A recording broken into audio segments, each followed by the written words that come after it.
dust in a goddamn bookstore.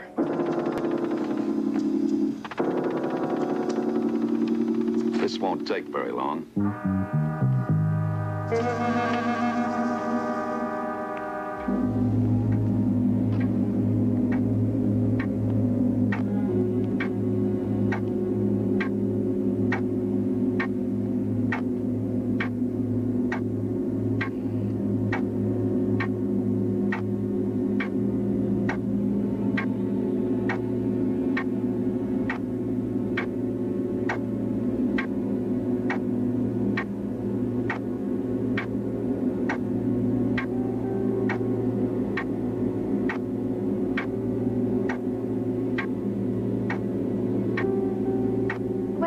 Program tonight?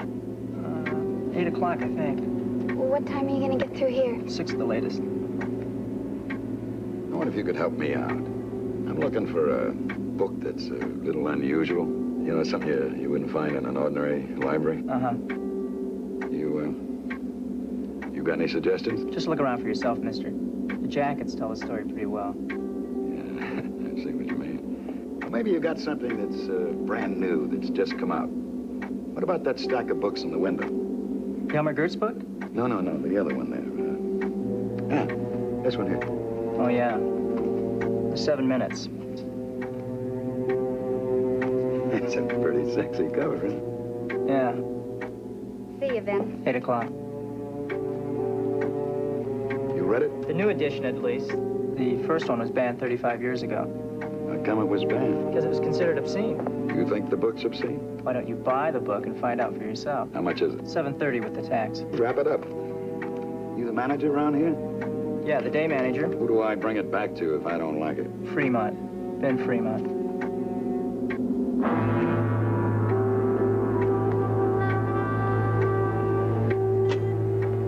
Took you long enough. Literary conversations take a little doing. We better start comparing. Come and join me in the front seat.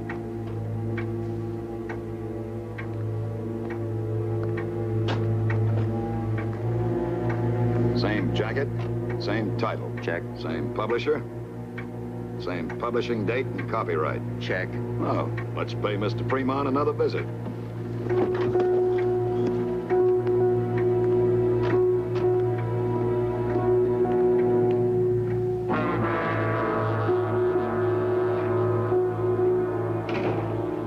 Mr. Fremont? You are Ben Fremont, manager of the Argus bookstore. You're putting me on. Mr. Fremont, I better introduce myself officially. I'm Sergeant Kellogg, assigned to the Vice Bureau of the County Sheriff's Office. I knew you seemed weird. My partner here is Officer Iverson. Mr. Fremont, we're placing you under arrest under Section 311-2 of the California Penal Code. What the hell for? The code states that any person who knowingly offers to distribute any obscene matter is guilty of a misdemeanor. The district attorney feels that the book, The 7 Minutes by J.J. Jadway, would be found obscene if taken to court. You can't arrest me. I'm just the guy who sells books. I just work here.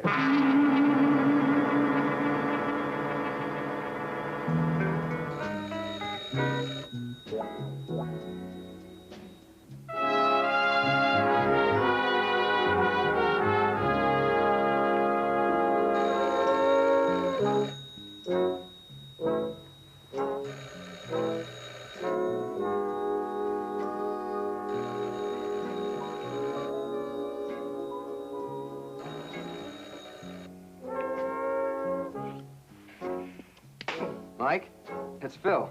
Sanford. Phil? How the hell are you? Well, I'll tell you about that in a minute. Oh, congratulations are in order.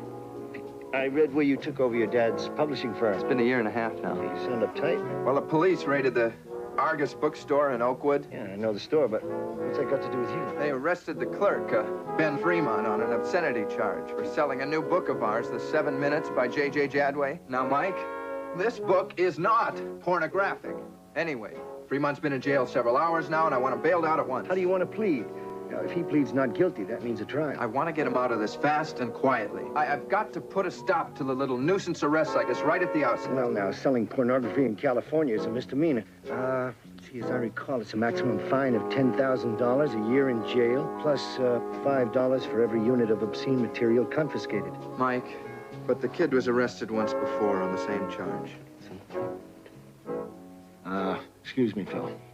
Let's see, that's a felony. Now, that's a $25,000 maximum fine, just for openers, and a year in prison. Damn it, Mike. I can't let Fremont go to jail for selling Sanford House's book. Wait a minute, there's one other possibility. I might be able to get the whole thing taken care of quickly and quietly. You enter a no-no plea. Now, that's to say a guilty plea without conceding to the charge. You pay the fine, and you arrange to have the jail sentence suspended. We have a DA out here, a man named Elmo Duncan. A very decent guy. Now, don't worry. I'll see Duncan tomorrow. Arrange for the bail bondsman and looking on Fremont. Sorry I unloaded on you, buddy, but I'm sure you know that this is pretty important to me. Get some sleep, huh? Good night, Phil. You're bad. You're really bad, babe. Hey! Hey! Hey! Come on now. It's after midnight. You know, we're both tired. And you know how I am when I get interrupted. Michael, Daddy isn't going to like your dirty book. Yeah, when I go to work for Daddy, that's when Daddy makes the decisions. Until then, I call my own shots. Come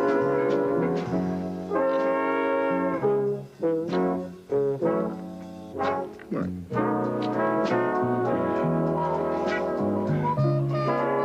Daddy was discussing us today, Michael. He's anxious to know when you're going to make an honest woman out of his daughter. I've got the message, Miss Osborne. How is your charming fiancée? She's fine, sir. You must remember me to both Fay and your prospective father-in-law. You know, if it weren't for Willard Osborne's dinner parties, I wouldn't have to worry about my weight. What can I do for you, Mr. Barrett? Well, sir, I'm looking for a favor. Anything. Anything within reason. I'm representing the Sanford House of New York City, the publisher of the 7 Minutes. 7 Minutes. Oh, yes. The Fremont case. That's right. Mr. Duncan, may I ask, have you read the book? Well, to be quite frank about it, no. Well, a number of very important critics say that the 7 Minutes is not hardcore pornography. The sort of thing that's dumped into a drugstore by quick buck printers appealing to the one-armed reader. The book is being published by one of the most reputable firms in the book trade. Well, let's see what it's all about.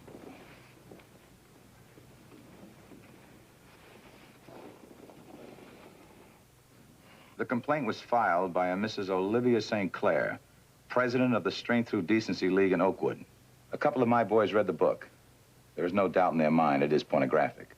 But the real question is whether or not the 7 Minutes is legally obscene by contemporary community standards. My client has advised me that the Jadway book is no more or less explicit than other works of far less artistic merit. So why the sudden arrest? Well, my office has been under considerable pressure from Mrs. St. Clair, with some justification. We had to satisfy her. Then with Fremont's arrest, you appeased the book burner. We've done our duty, but then you have a duty to your client. I'm willing to cooperate within the limitations of what already has happened. Well, this would satisfy Sanford. Ben Fremont pleads nolo, pays a stiff fine, and in return, we have his 1-year jail sentence suspended. You understand, entering a nolo plea is tantamount to pleading guilty, which means the book will be banned in Oakwood. We don't give a damn about Oakwood. Let it be unavailable there, and that way you satisfy the STDL and their specific community. But still, the 7 Minutes could be sold anywhere else in the county. What you suggested, well, sounds reasonable to me. Now, this is a nuisance matter. We can treat it routinely. I'll smooth out any ruffle feathers in the department, and when that's done, you enter your plea of guilty, and I'll speak to the judge. It probably won't be any more than the fine and a suspended jail sentence. Fair enough. I should have something for you about this time tomorrow. Oh, by the way, when you see Willard Osborne, tell him I'm very appreciative of the time and attention his network has given me lately.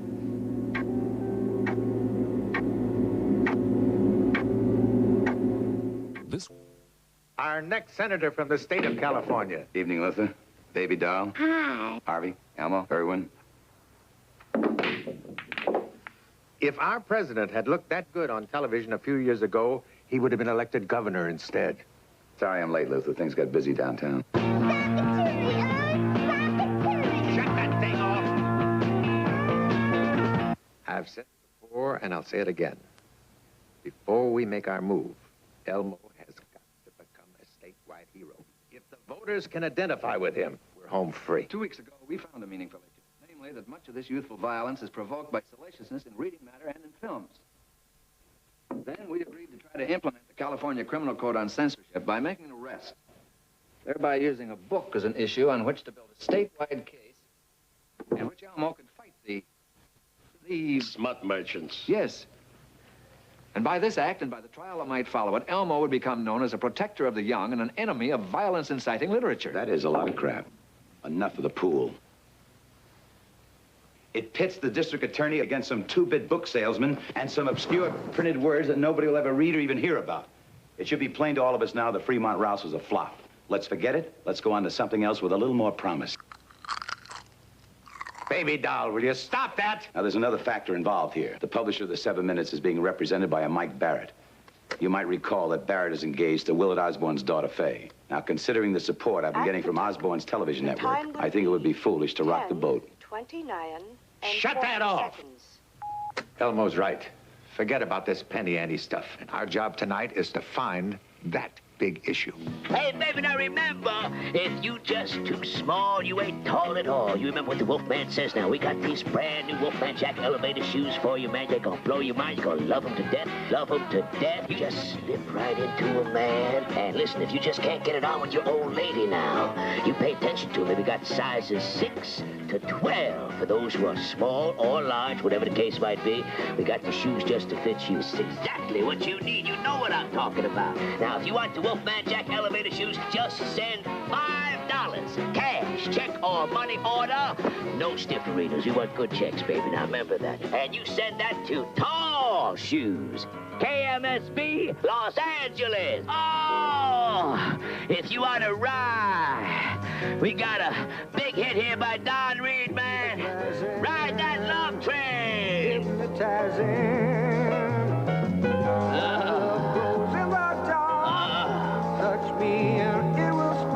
Oh, raise your hand in the air. Put your right hand down on the radio. Wolfman Jack, your conductor, man. I got your ticket. We gonna ride that love train. Are you ready? All right. Come here, man. Knock it to yourself right now.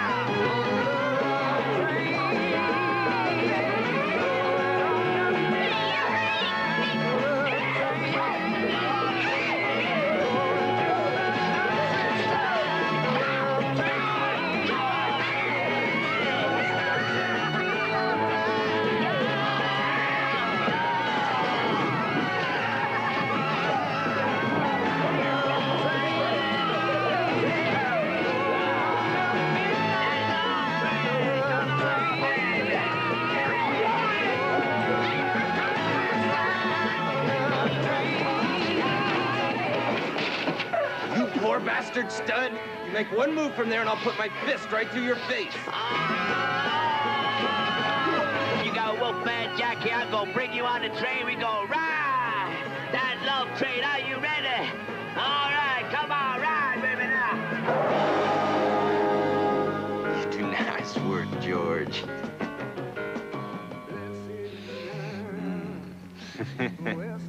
Oh, she was out of sight, Jerry.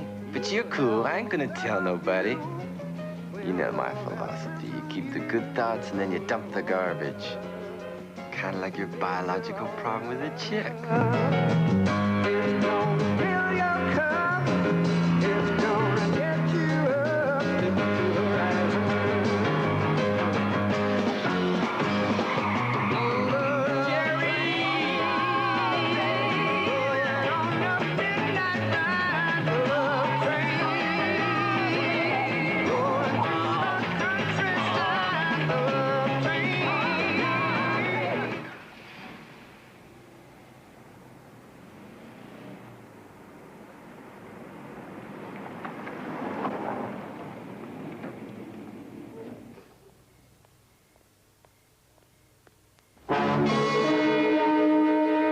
Police officers, don't move.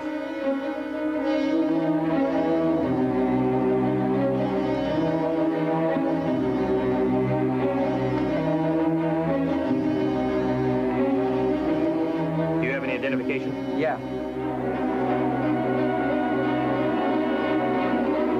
This what you're looking for, Griffin? Where'd you find it? Next to the broken body of a young girl.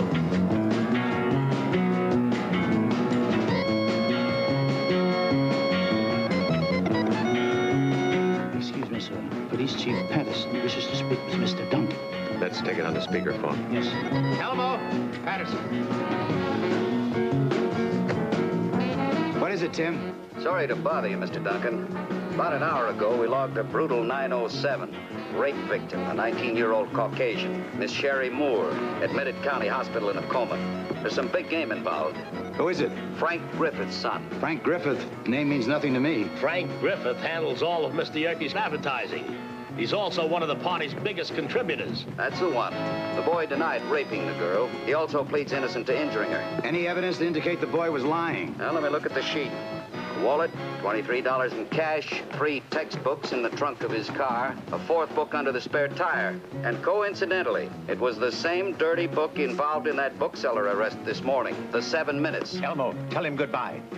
Son of a bitch, we've got our case. Tim, we'll discuss this in the morning. Thank you, Mr. Duncan. What do you mean we've got our case? Baby dolls, shut off that damn radio. Can't the next senator from the state of California figure this one out for himself? It's very simple. Frank Griffith's son, a poor kid with a normal sex urge. And they're trying to pin him with breaking and entering. Maybe the kid is innocent. Who gives a goddamn? But you know who's responsible? The real criminal? It's that dirty, slimy book, The 7 Minutes, that incited a decent kid from a good family to commit felonious rape. Yeah, but Luther... Elmo, we finally got hold of the big issue we've been looking for. Barman, get the car. Go. Blair, call Frank Griffith. Tell him we just heard about his trouble, and we're on our way to help him in any way we can. He is still innocent until proved guilty in a court of law. What I'm really saying is that the law still gives us certain options. Are you saying he can still plead not guilty? Frank, let him finish. If he pleads not guilty, the case will be placed on the court calendar for trial. If he pleads guilty, the sentence could be anywhere from 15 years to life. What good's all this? I already told the cops what I did. She hurt herself. Quiet. Don't interrupt. I agree that as things stand, a not guilty plea would not only be dishonest, but futile. Trial a waste of time. Now consider this. Behind closed doors, our district attorney could have a great influence with the judge who was to pass sentence after a plea of guilty for rape. But I didn't rape her. The book's the criminal, not the boy. If the 7 Minutes hadn't been available, Jerry would have never committed the crime. I see. I see. He was temporarily inflamed by that book. He was victimized. Now, we'll need time to let this concept sink into the public mind in order to create an atmosphere much more favorable to Jerry. Doesn't anything I say mean a damn? Considering Jerry's condition, I would offer as a defense that he was not legally sane when he allegedly committed the crime. To accomplish this, we'll need the services of a top psychiatrist. I would suggest Dr. Roger Trimble. I won't let any head shrinker pick my brain apart. I'm not crazy. Louis Polk knows the law. If he says you're seeing a psychiatrist will help you with the judge, it makes sense to do just that. Jerry! Let your niece calm him down. Jerry! Maggie, I'm sure they were only trying to be helpful. In their way. I don't want my brain picked in public. I understand, Jerry. I just want to be left alone.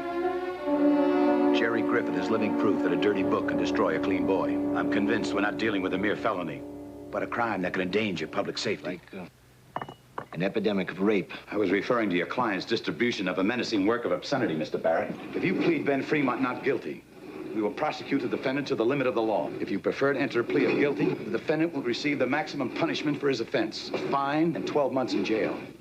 No deal, Mr. Barrett. Is that your last word? Yes, Mr. Barrett. What kind of a plea do you intend to enter? Guilty or not guilty?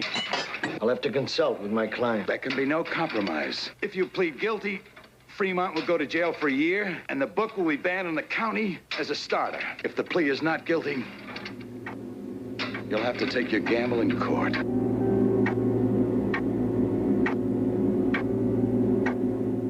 Line. What really pissed me off was Duncan's attitude. Aside from being obviously hostile, he gave me that politician's holier-than-thou number. A little to the right, honey. Higher. Yeah, right there. Well, that feels good. Michael?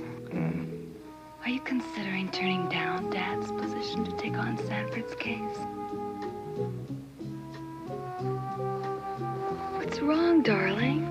I've got a late date with the 7 minutes. I promised Sanford I'd make my decision about defending the book by tomorrow morning. And taken in its entirety and not out of context, the book is definitely not obscene. 7 minutes is a beautiful book. Oh, there's Clay Rutherford right there. He's one of the most thorough investigative attorneys I've worked with. Mr. Rutherford. Mr. Sanford? I took the first plane out when Mike told me you two would take the case. Clay has the lineup of potential witnesses. Why don't we run through them? Our lineup is exactly one witness. Oh, you mean so far? No, Mr. Sanford, I mean one, period. With the existing political climate, we're not going to find many volunteers for this cause. Tell them who we got, Clay. Christian LaRue. His firm published the original edition of the book. Now, we've been led to believe that he considered the 7 minutes to be a work of artistic integrity. I recall, however, that he sold the world publishing rights to an alleged pornographer named Norman C. Quant. Any idea of his whereabouts now? No. Clay should be able to get a line on him. Our really big issue will be to prove that Jadway wrote the book honestly, sincerely, and with artistic integrity. That's why LaRue is so important to us. Hello, Mr. Barrett. Hi, Donna. Mr. Rutherford. Sir? We can also get some mileage out of the findings made by the President's Commission on Obscenity and Pornography. They clearly verified that so-called obscene books and motion pictures do not contribute in any way to an increase in antisocial behavior by adults or juveniles. Looks like it's not going to be as simple as we thought it was, is it, Mike? Regrettably, Philip, no. The case is a lot more complicated now. I guess so. Mike, this might not be the right time to bring this up, but do you want me to stay for the trial? I'm up to here with pre-publication deals back home. No. As a matter of fact, it might be better to keep you out of the picture entirely until we need you as a witness. One more thing to remember, gentlemen. Elmo Duncan will not be sitting on his ass. Our critics would like to believe that the church's only interest is in morality and religion, at the sacrifice of freedom of speech. We wish to criticize only those who would abuse this freedom. We are of the same mind, Your Eminence. We don't want to weaken freedom, but rather reinforce it by penalizing those who would corrupt it. The church has seen fit to extend its cooperation, viewing the 7 minutes today, just as it did in the 30s, when it was first banned in the Sacred Index, as an extraordinary destructive force. I couldn't be more pleased, Your Eminence. I will enlighten and then help you. Now, the police report states that they confiscated 80 copies of the 7 minutes. And the Sanford House Sales Department account shows they shipped 100 copies to this store. Those figures correct? Uh-huh.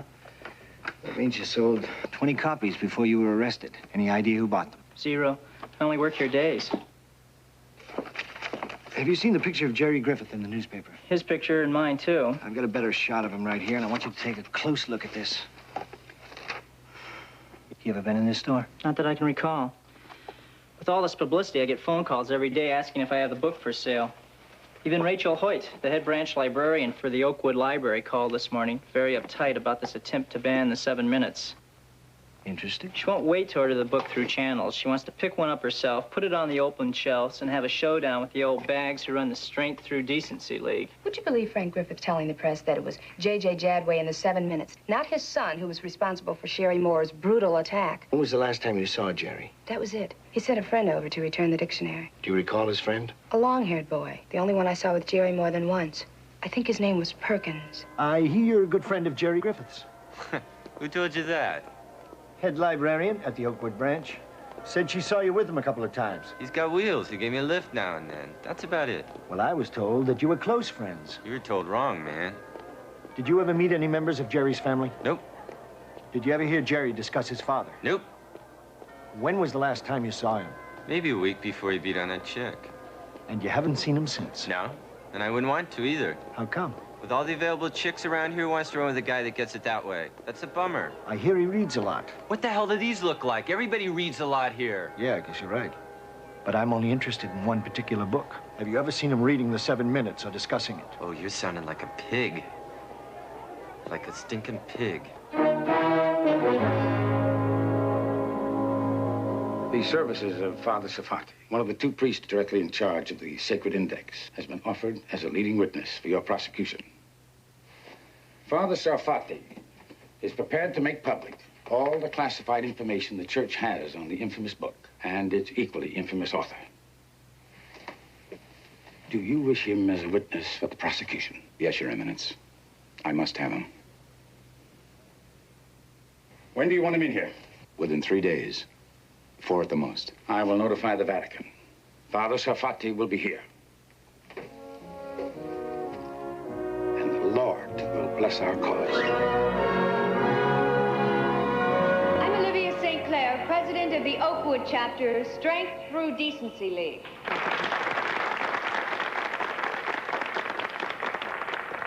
Most of you already know that our president has called for a citizens' crusade against obscenity, both in print and in pictures. And that's just what the STDL is trying to implement.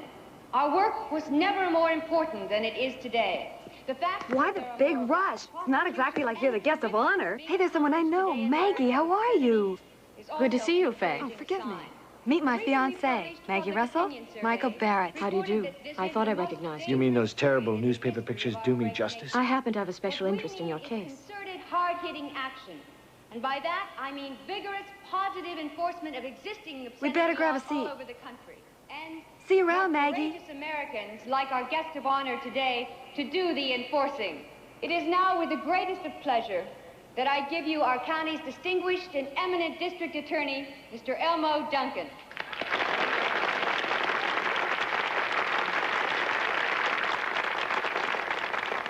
Thank you. Thank you very much. Glad you all could make it. Mrs. St. Clair has asked me to say a few words on the subject of pornography as related to our permissive society. I cannot think of a subject which is more relevant. There is virtually no area that remains untainted by the quick buck artists who pander to our lowest forms of taste, and the public be damned. Just the other evening, my first night off in weeks, I decided to take my wife, Mary, and our 3 children to the movies. In our neighborhood, we had such subject material as rape, lust, motorcycle gangs, homosexuals, lesbianism, Gotta take a walk. I'll be drug right back. abuse, you name it. Whatever happened to the movies we used to be able to take our children to? Remember to tell me what I missed. The films that offered real movie stars. Like the charming lady seated to my left, Miss Constance Cumberland. Never in the history of our great nation has there been such a proliferation of obscene material on the screen, the magazine racks, and the bookshelves. Miss Russell, while I had a chance, I wanted to have a few words with you about your relatives, the Griffiths. Faye mentioned your relationship with Jerry. And? Well, she said you were very close to him. We're not only relatives, we're friends. I'm prepared to defend Jerry against anyone who wants to hurt him. Well, I have no reason to hurt Jerry. My interest in him is merely professional. You see, from what I know about juvenile delinquency, I'm not convinced that reading matter alone can be held responsible for antisocial acts. I was hoping we'd have a chance to talk about this. I won't even dignify the thought of such a discussion. I suppose it'd be foolish of me to ask if Jerry's father would see me. You can't be serious, Mr. Barrett. You're annoying me. Well, I'm sorry, I really am. But you could have snubbed me.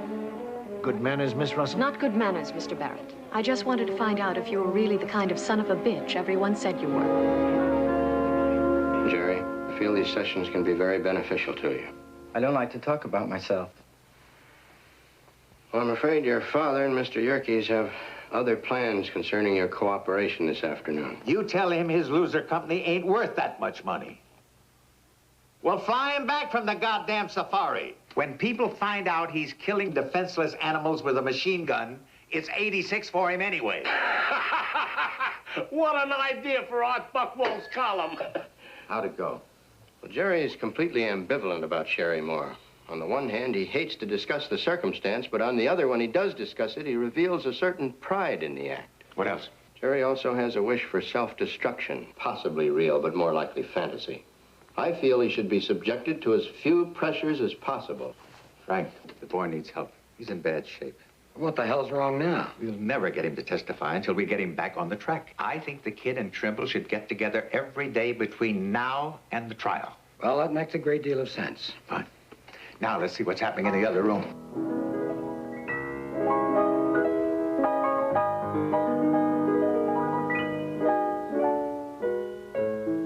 Good to see you, Merle. Griffith, Trimble, come over here. I want you to meet Merle Reed, a truly great American. Reed, this is a real pleasure. I catch your newscast every night. You flatter me, Mr. Griffith. I hope you tell that to the rating surveys when they call.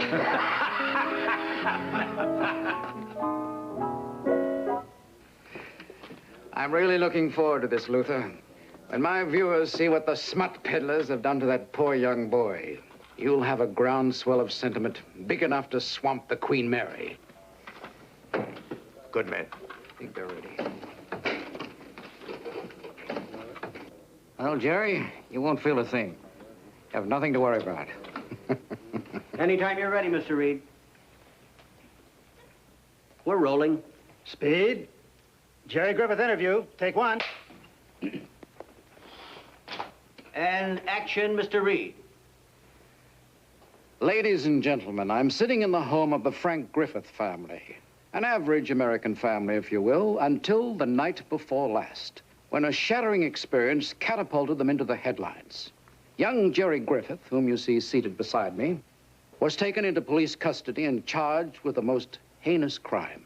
A crime which had been perpetrated by the reading of an awful, ugly, and yes, I'll use the word, a patently obscene book.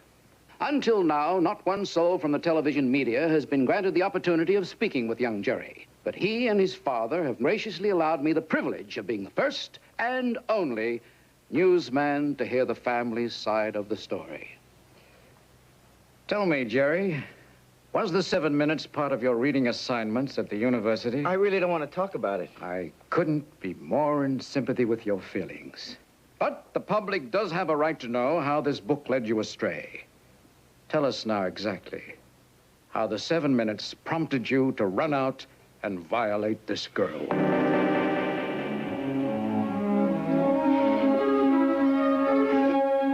don't want to talk about it!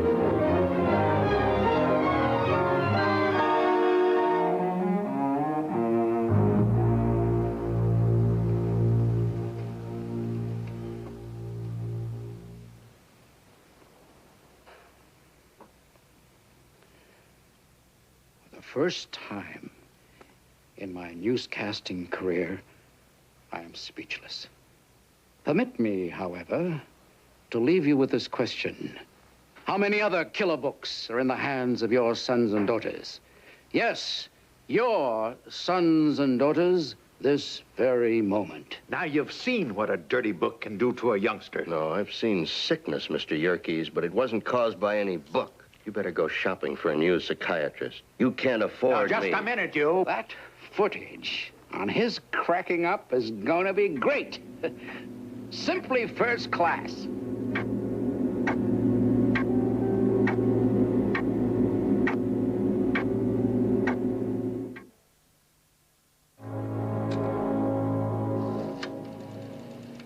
Operator, this is KME 515. Would you give me CR 72211, please? Barrett and Rutherford. Donnie, you still taking those courses at the university? Yes, sir. 3 nights a week. Any rap about Jerry Griffith? One girl in my econ class did mention that she saw him occasionally at the Lubrac. Oh, really? I'll be up in a couple of minutes. Yes, sir, Mr. Barrett.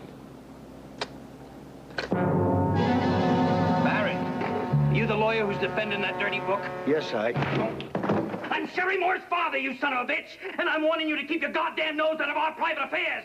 My poor girl's damn near dead because some little punk was made crazy by your damn dirty book. Well, I've had it. You hear me?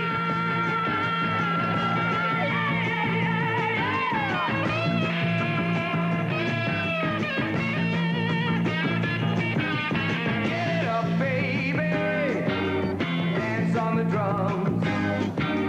We're gonna shake till the morning comes. Shake till the morning comes. Get up, baby.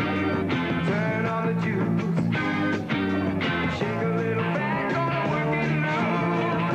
Gonna work it loose.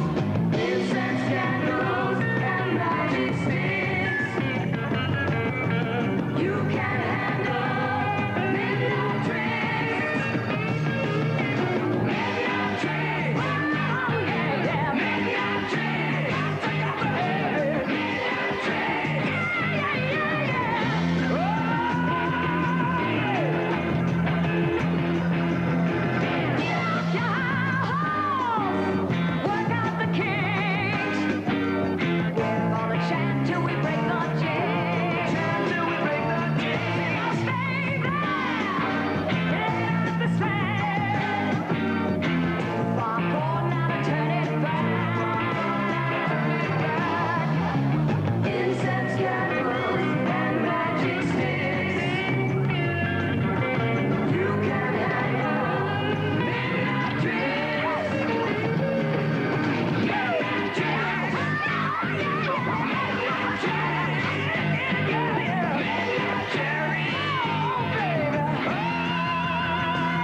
Jerry.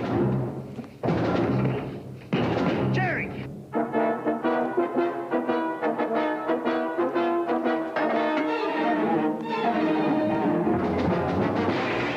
Nimbutal's. It's lucky you got him here when you did. Another 5 minutes and he'd have been finished. He gave me this piece of paper with a name and phone number on it. Said it was the only one to be contacted. I thought I told you... Jerry? He can't be with you. He's not allowed to leave the house. What happened? Where? I'll be right there. Dr. Quigley's a good man. He'll make a discreet report and everything will be kept very quiet. I just can't imagine what made Jerry do it. I'd like to ask you something. Go ahead. Were you following Jerry? No. I was looking for someone else, one of his friends, George Perkins. I'm sorry. You must think I suspect every move you make. Music?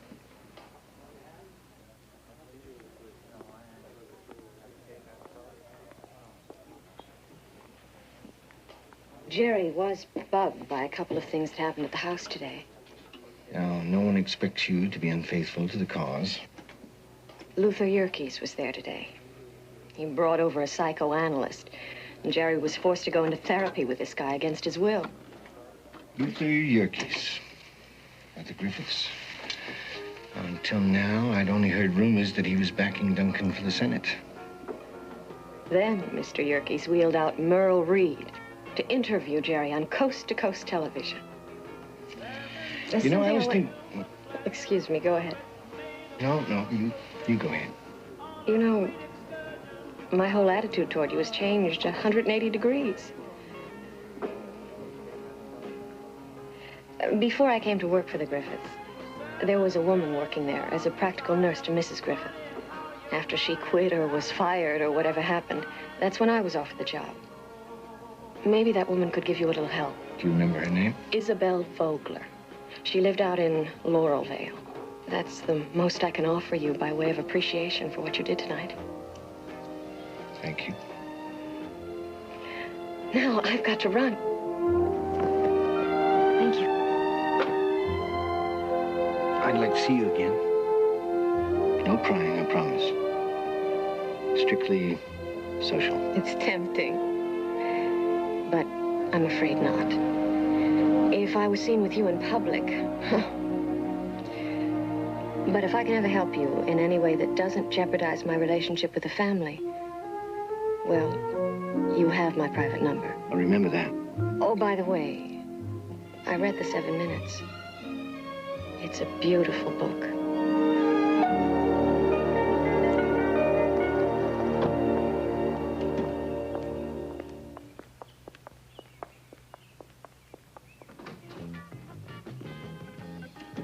You've got a suspicious look on your face.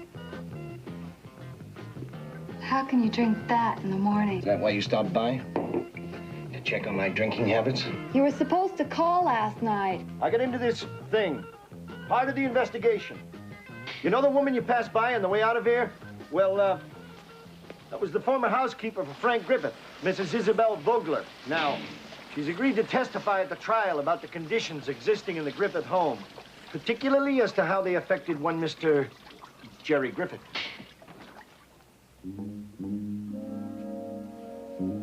Can you trust someone like that? Mrs. Vogler is as trustworthy as any of Duncan's witnesses. So why the sudden concern? I'm just worried about the nasty people you're becoming associated with over an unworthy piece of trash. First of all, the book isn't a piece of trash. And there's no one around to contaminate me, so let's cool it, huh?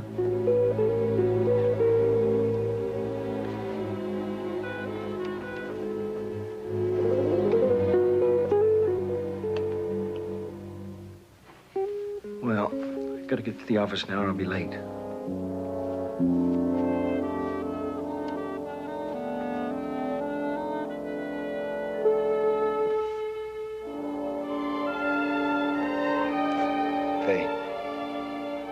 Faye, I really am sorry about last night. See you later and make up for it, huh?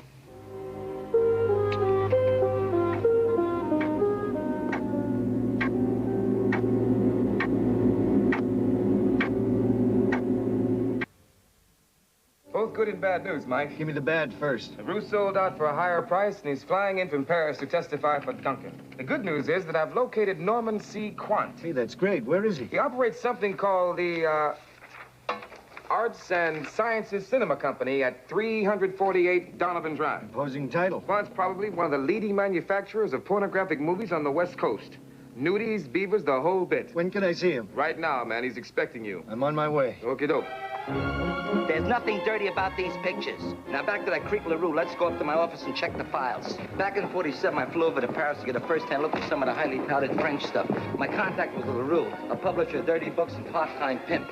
Among other things, he made me an offer of 3 raunchy paperbacks. One of them was the 7 Minutes. Well, do you recall him saying anything about the author of the 7 Minutes, J.J. Jadway? Yeah, in fact, he turned over a packet of letters written by Jadway to his mistress, some chick named... Nancy McGraw? Yeah. You mean you actually have letters written by Jadway? Till a week ago, I unloaded them on an autograph dealer in New York. Can you give me his name, the autograph?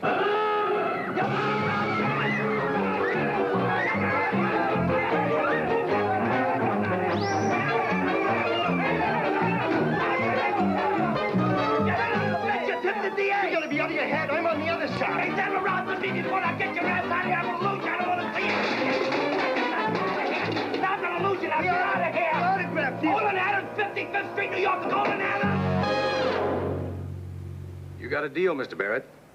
I can send the letters out to you COD in the morning. No, I need them sooner than that. I'm flying to New York tonight. I'll be in your shop between 9 and 10, and I'll pay in cash. As you wish, sir. Right. Jadway speaking from the grave.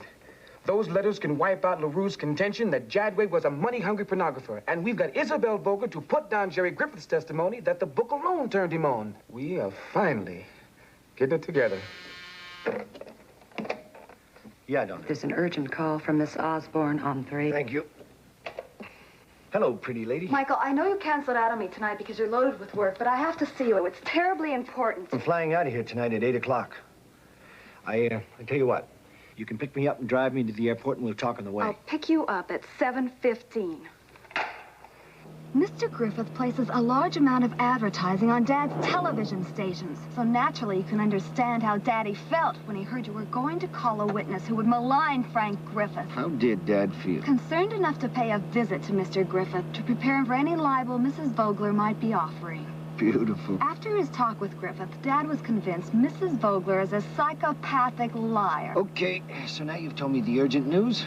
What else? Dad wants me to tell you any thought you have of using Isabel Vogler on the witness stand is out of the question. He was positive about that. Oh, was he now? I promised him that once I spoke to you, there would be no problem. But there is a problem, Faye. I will use Mrs. Vogler on the witness stand. You're behaving like an ass. I can't believe you gave up everything to defend your little house of filth. I won't accept it. You better, Faye, because I just can't meet your terms. Then you are an ass, and you're second-rate, Mike, and I only have time for number 1.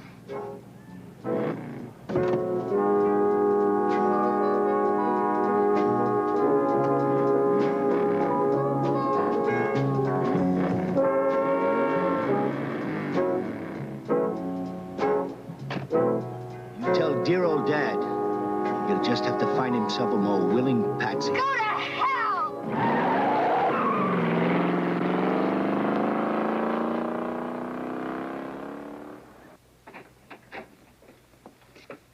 Mr. Adams, I'm Michael Barrett. Mr. Barrett? That's right. I spoke to you yesterday afternoon about the Jadway letters. Oh, I know I should have been here earlier, but I got hung up in traffic. Nevertheless, I'm here. If I could see those letters, please. But, sir, Mr. Barrett has already picked up those letters. I beg your pardon. A gentleman came by here a minute or two after I opened this morning. He paid the $800, and I gave him the letters, and he left immediately. That can't be. I can prove who I am. Well, look at it! Then who the hell was it that came by here and picked up your purchase this morning? Well, Mr. Adams, that's what I'd like you to tell me. Can you describe him for me? Well, he was much taller than you, formal, very dignified. I really didn't pay much attention. Well, thanks for your trouble. I am deeply sorry, Mr. Barrett. Well, good luck to you. Yeah. Donna, I'm catching the first flight back to the coast. Oh, before I forget, Tell Clay that I'll call Sanford and brief him on his coming appearance in court. All right.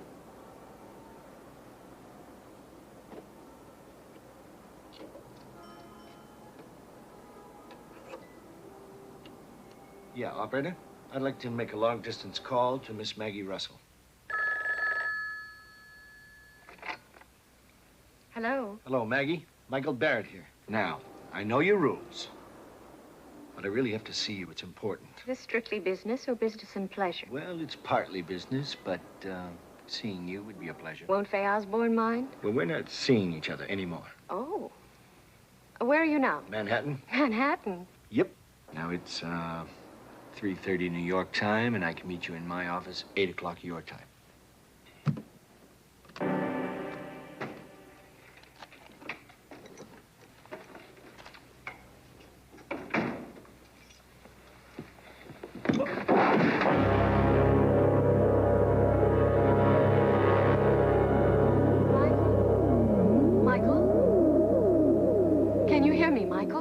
They got away with it. With what?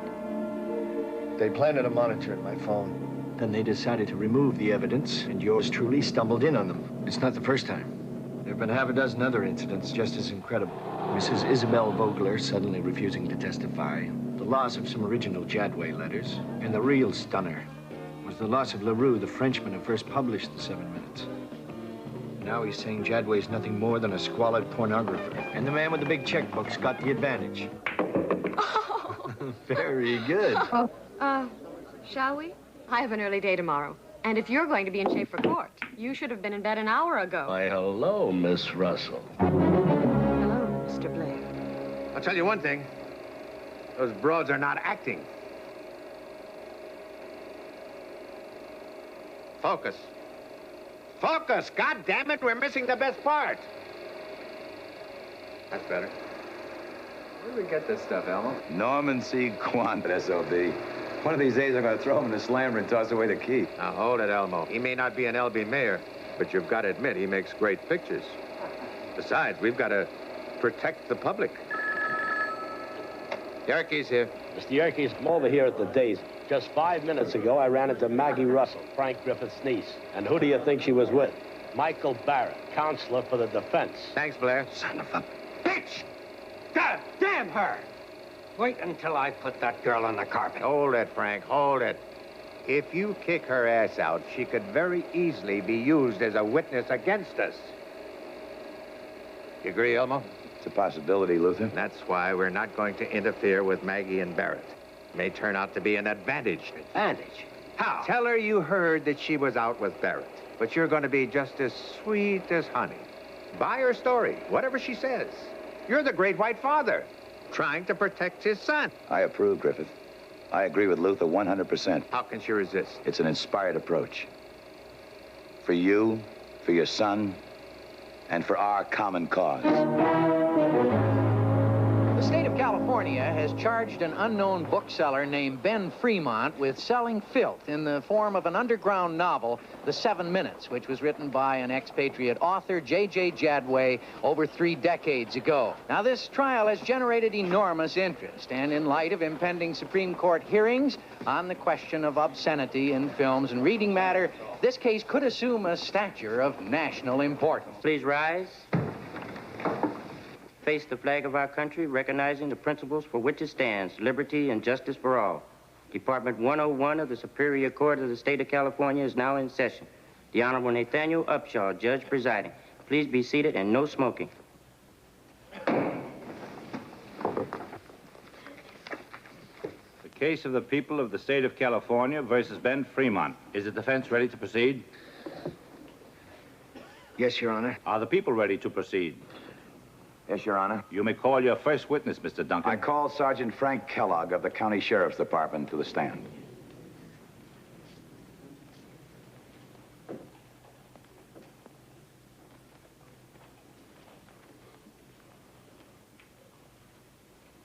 Please raise your right hand.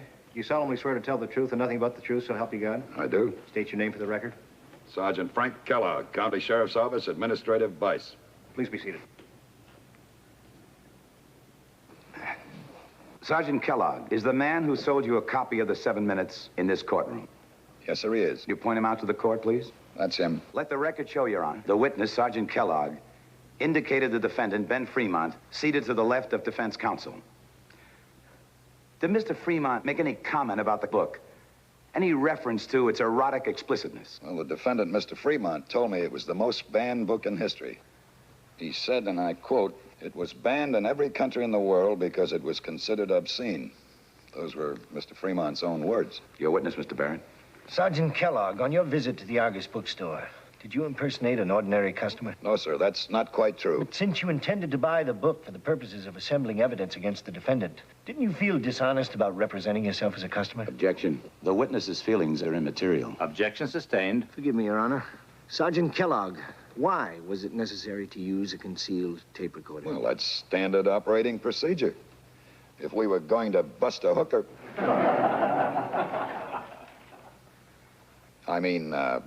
arrest a prostitute, we'd do the same thing. That's perfectly legal. Well, I won't bother to comment on the ethics of those vice officers who circulate among bars trying to entrap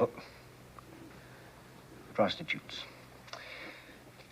But I do wonder how you feel about entrapping a respectable bookseller with leading questions and concealed tape recorders. My next witness, in a manner of speaking, will be the book itself.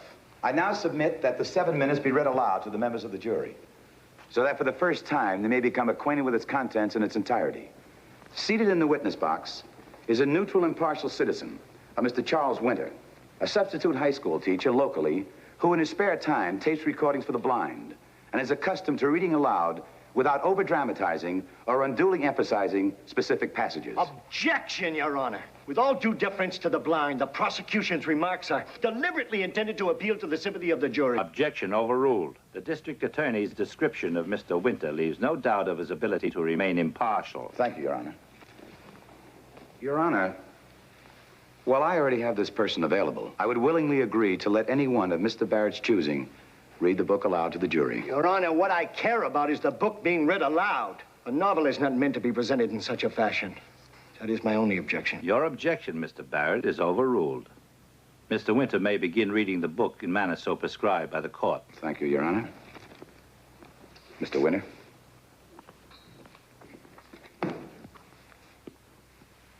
You may begin, but please address the reading to the jury. A touch. Is that you? My other lips swell in joyous welcome. God, I have missed you. There. Now move slowly past my moist lips. Darling, let me kiss all of you. Feel me close around you in sweet embrace. Your Honor, I would like to record my concern about one mannerism possessed by the reader, Mr. Winter, which may be prejudicial to the defense. The reader is placing undue emphasis by raising his eyes on certain passages which might be termed sexually realistic. Mr. Barrett, I have been watching Mr. Winter closely. I am satisfied he is performing in a manner as mechanical and objective as possible for a human being. I must deny your request. Please resume, Mr. Winter. You are so strong, and yet, when we are together, we both grow weak with the delicious perfection of our union. This is your home. This is the reason for our existence. As a noted British publisher of quality books and a highly recognized authority in the continental trade, Mr. Van Fleet, do you feel that Jadway, the author of the 7 minutes, tried to give the reader some understanding or vision of love? Mr. Jadway knew nothing of love. Let me tell you a favorite anecdote about Jadway. The story comes firsthand from a simply marvelous study entitled Outside the Mainstream. The author is Dr. Hiram Eberhard, a highly respected professor at Columbia University. Now, I'm going to quote from him directly. Your Honor, I object. This supposed anecdote from that book would represent the rankest form of hearsay. I object to any reading from outside the mainstream whatsoever. I'm conversing with Dr. Eberhard and believe his book to be very material, counsel. Don't antagonize them. The witness will continue. One night, after listening to a prize fight on the radio, a contest in which Joe Louis wrested the heavyweight championship from one James Braddock, Jadway told friends who had been listening to it with him that love between a man and a woman was most often performed like a prize fight. When Jadway was asked to give examples of books that depicted the more common hostile love, he cited Henry Miller's Tropic of Capricorn, which he had just read, as a book that reflected the brutality of love. One of your witnesses, Elmo, has got to be a thinking man's faggot. Those queens are so afraid of anything straight, they're bound to be on our side. Throughout the 7 minutes is an act of hatred against womanhood. Jadway has unconsciously taken on the role of a pugilist, attempting to down and humiliate the opposite sex. End quote. I find myself in total agreement with Dr. Eberhardt. How much did we offer to pay him to testify? Transportation plus 5 big ones. Please raise your right hand. You solemnly swear to tell the truth and nothing but the truth, so help you God? I do. State your name for the record. My name is Christian Leroux. Please be seated. I wonder how much he got from the DA. You better believe it wasn't chopped liver. Mr. LaRue, what is your present occupation? I'm a publisher of books. When did you first become a publisher? In 1933, my father died, leaving me a very modest inheritance.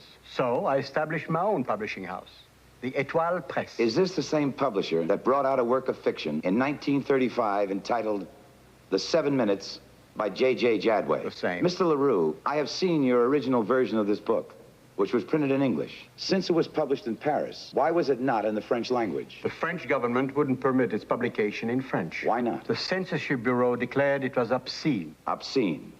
To your knowledge, has the 7 Minutes ever been published in any other country in any other language? Oh, no. Absolutely no nation in the world would pass on it or even accept it. Literary critics in many countries regarded it as the most depraved book ever published in the history of literature. Your Honor, I object to Mr. LaRue's self-serving answer, and I ask that it be stricken on the grounds that it is incompetent. I think that the witness is qualified to give that answer. Motion to strike is denied and objection overruled. Proceed, Mr. Duncan. Mr. LaRue, what kind of commercial success did the 7 Minutes have in France? Well, not as much as we'd hoped. My initial printing was 5,000 copies. These sold out in a year. Then I ordered a press run of another 5,000 copies. But the sales slowed down and eventually stopped. That is after the Vatican placed the book on the index. Father Sarfati, you testified that the Curia offices have been revamped and streamlined since J.J. Jadway's book was first published in 1935. Yes, in 1966, in keeping with the new ecumenical council spirit which pervaded the church and all of Christendom, Pope Paul VII abolished the title of the Supreme Congregation of the Holy Office because it had long been held offensive by Protestants who associated it with what they regarded as persecution in early church history. Is it not true, Father, that at the convening of the ecumenical council, there were numerous Roman Catholic clerics who protested against the old Holy Office, the very office that condemned Jadway, because it did not hold fair hearings for authors? The Catholic Church is a democratic body. Its bishops and cardinals are given total freedom in the formation of their opinion. There were those who chose to express some measure of disagreement with the rulings of the Holy Office. Would it not follow, then, Father, that in view of the new liberality on the part of the Church, that what the Church condemned and prohibited in 1935, it might not condemn and prohibit today? Signore, sir, that is a hypothetical question which I have neither the qualifications nor the authority to answer. Let me say this, however, that I am here before you as a representative of the Vatican because the Church is just as concerned today as it was in 1935 about the publication and circulation of an immoral and sacrilegious work of fiction entitled The 7 Minutes.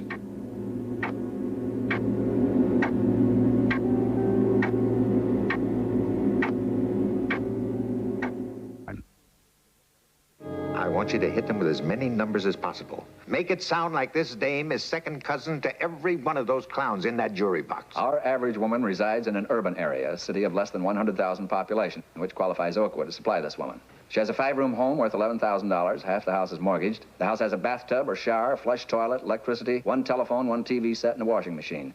No air conditioning, no clothes dryer, no food freezer. The average woman spends 7 hours a day in the kitchen performing her household chores. Very impressive, Mr. Underwood. You've covered everything except her frequency of elimination and the time of day she prefers to fornicate. Let us observe some of the rules of taste, Counselor. And would you please refrain from turning your back to the court? Forgive me, Your Honor, but I feel the court should be a little more enlightened about the average person, especially in relationship to statistics. Now, as I understand it, 51% of the population of the United States is female, while 49% is male. Now, according to what you've said, that means the average American is only female. Now, is that true? Of course not. One can't average two absolutes. I was referring to concepts that can be converted into statistics, such as age or income. Oh, I appreciate you wanting to talk about numbers, Mr. Underwood, but I want to talk about persons. Specifically, the average person mentioned in the criminal code. Let me ask the jury this. Supposing 50% of the American population was male and 50% was female, wouldn't the average American be a queer? Order!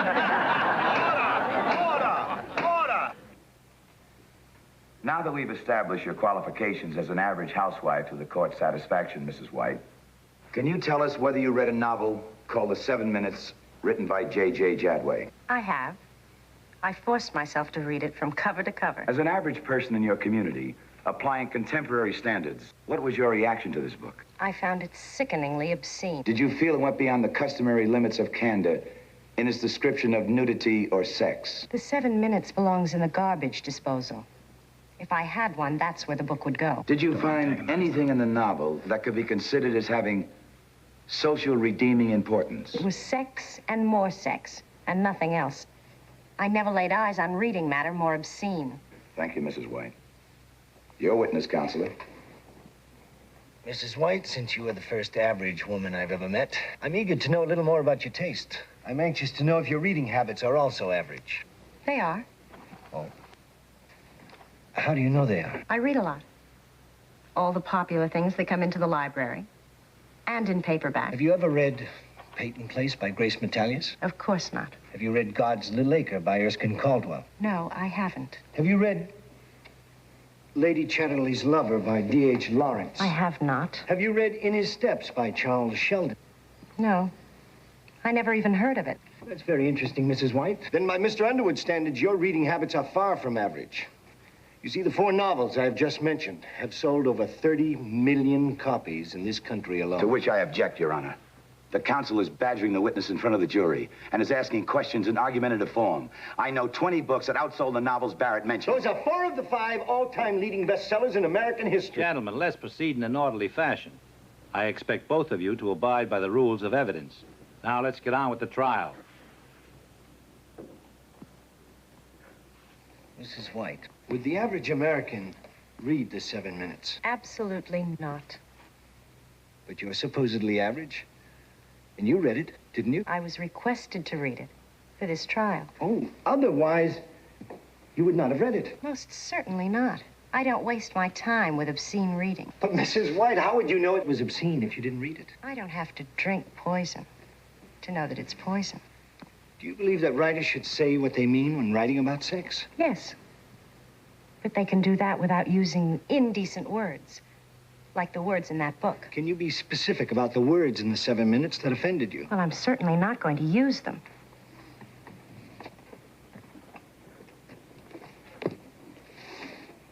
Point them out. Let me see what you object to. Go ahead. The book won't bite.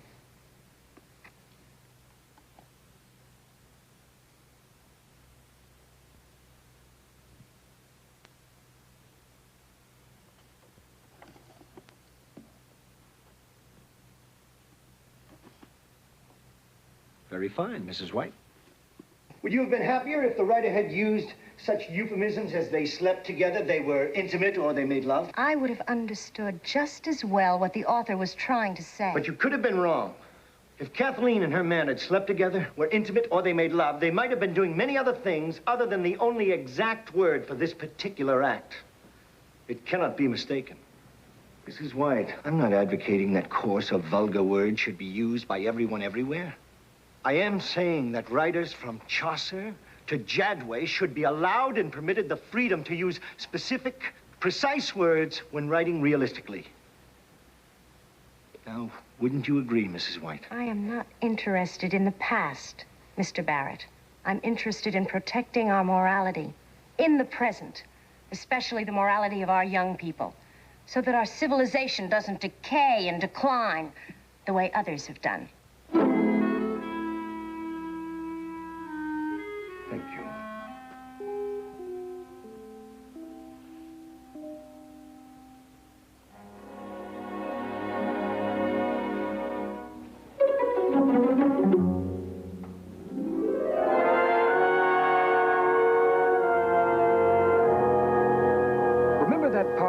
Fleet's testimony when he mentioned the anecdote about the night Jadway was listening to Joe Louis win the heavyweight title by knocking out Braddock? Yeah.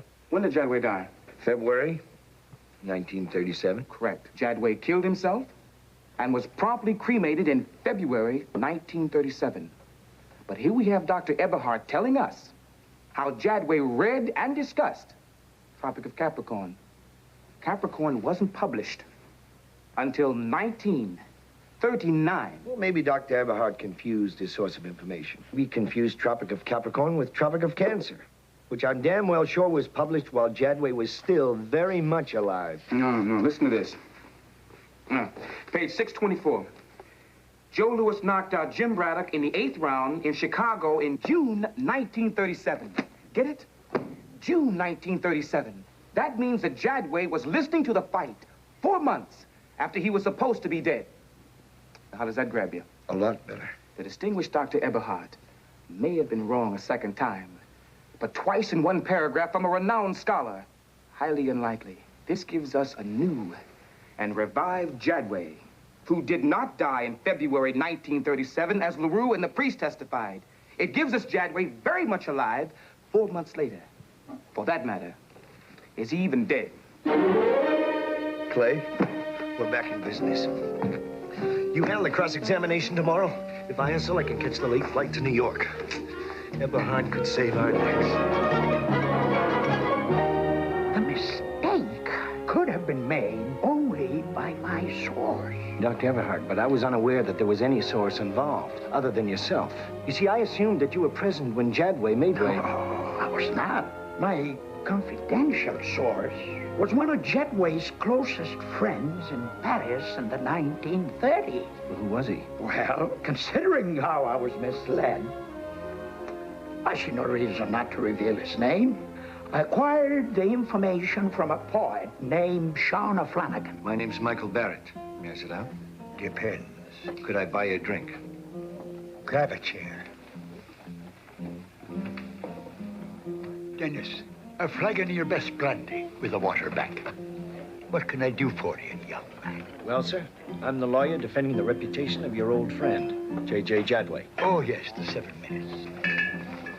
Dr. Hiram Eberhard led me to believe that you were one of Jadway's closest friends. Correct, young man. That's precisely why I won't discuss the subject. Keep the change. Thank you. But on the contrary, Mr. O'Flanagan, the census won't let him rest. If I could only find out when Jadway died. And how? Suicide. Jumped into the Grand Canal, the poor wretched soul. Drowned. When was that? Allow me. Year of our Lord, 1937, Anno Domini, Amen. Then there appears to be a slight contradiction in testimony concerning the date of Jadway's death, based on the material that you supplied Dr. Eberhard. Eberhard put it down wrong. I didn't hear him right. He taped the interview with you. I guess I screwed up my dates and time. But I remember Jadway's death as if it were yesterday. It was in all the papers. Hurled himself from a 6-story apartment building in San Francisco. A minute ago, you had him drowning in the Grand Canal. Did I know? Isn't it possible you could have made a mistake about the date of Jadway's death? Maybe he died in 1939 or 40, instead of 1937. That's not possible. Jadway was alive long after that. Enlisted the day after Pearl Harbor. Made mincemeat of the Kaiser. The Kaiser was World War I. A pity you can't ask Cassie McGraw about that. Whatever happened to her? Only the shadow knows. Good day to you, Mr. Battle.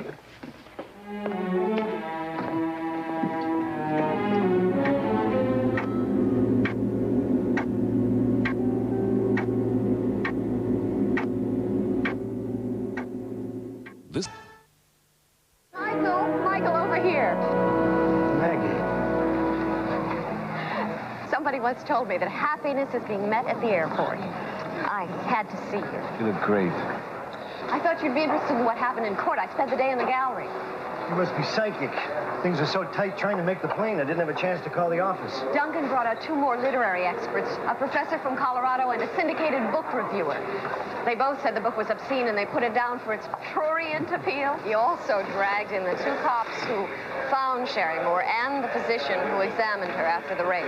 I'm sure Clay didn't let Duncan get away with those cheap courtroom theatrics. Evidence of sperm within the vagina. Objection! The violation of Miss Moore has nothing to do with this alleged obscenity case. Your Honor, the police witnesses are the foundation for Jerry Griffith's appearance. This is relevant and material because I will show that the obscene pages from the Jadway book created the wish to commit rape within Jerry Griffith and then drove him to act out this wish. So what else have I missed? Well, for one thing, you have no idea of the conflict going on at the house over Jerry's testifying. Is he still resisting? I want to ask you not to put Jerry on the witness stand. Before you say anything, let me finish. And I won't say do it for me, Mike, but for Jerry's sake alone, please waive your cross-examination.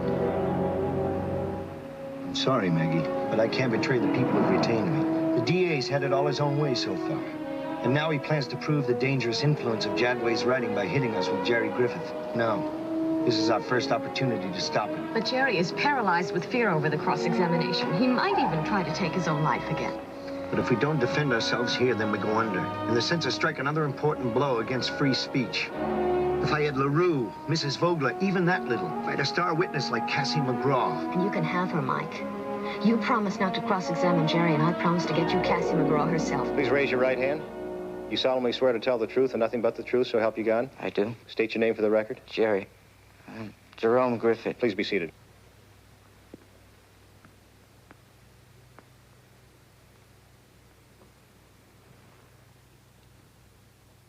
Jerry Griffith, may I ask what is your present occupation? Student. Jerry, would you mind speaking up? You said? I'm a student. How long have you been at the university? Almost 2 years. Before this year, or let's say during your last year of high school, your first 2 years of college, how frequently did you go on dates with girls? It's hard to remember. I can't remember how frequently. Well, can you give an approximation how frequently? Objection, Your Honor. The witness has stated that he does not remember. I'm going to object on the grounds that the question has been asked and answered. Also, it's speculative. Objection sustained. Jerry, what is your major? English literature. Do your courses demand considerable reading? Say at least 3 books a week. Objection. The district attorney is leading the witness. Overruled. The witness may answer the question. Thank you, Your Honor. Is it a fact that you read at least 3 books a week? Yes, sir. Do you also read other books on your own, so to speak? That is, books not on a required list for your English courses. Yes, sir.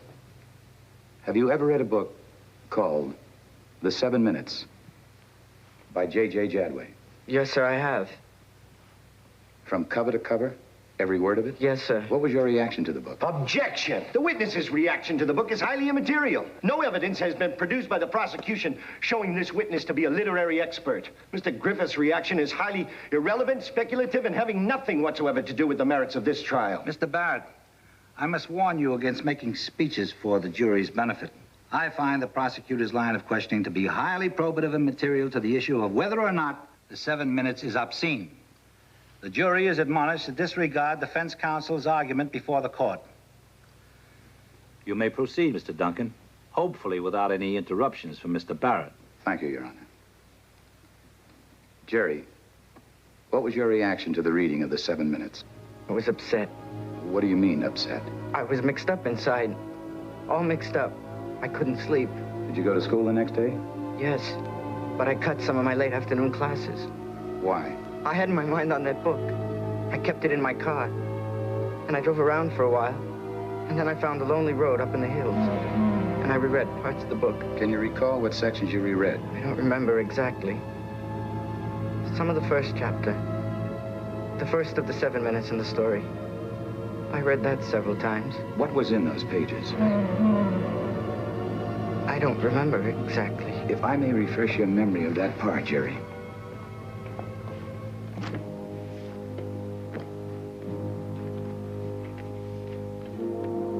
She is lying naked, and she thinks of the statues of Priapus that stood on some of the streets of ancient Greece. Statues consisting of a bust of a bearded man, set on a stone base or block, and out of the center of the statue, there projected a giant phallus. Object to the prosecutor's leading and suggestive reading pointedly out of context. Mr. Duncan should be conversant with the fact that a work, whether it be writing or motion pictures, must be considered as a whole, particularly when the question of obscenity hangs in the balance. Mr. Barrett, my patience is stretched to the breaking point. The counsel for the prosecution's reading is clearly and obviously foundational and will be followed by a proper question. You will continue reading, Mr. Duncan. Thank you, Your Honor. And out of the center of the statue, there projected a giant phallus. And then Kathleen thinks how lucky she is.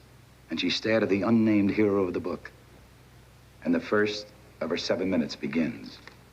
Now, Jerry, do you recognize that as the part you reread several times? Yes, sir. Did you feel at the time it was artistic writing? I didn't think about the writing. Face the court, Jerry. Do you feel the author was trying nothing more than excite the reader? Your Honor, I'm sorry, but I must object to the district attorney's constant leading and suggestive questioning. This examination is highly inflammatory, and I ask to approach the bench to discuss the relevance of this one-sided interrogation. Mr. Barrett, I find the line of questioning by the prosecutor to be quite pertinent. You are so advised that the bench will not tolerate any more interference from you. If you persist, you will be held in contempt of court. Now let us proceed with the trial. Thank you, Your Honor. Have the court reporter repeat the last question. You are instructed to do so.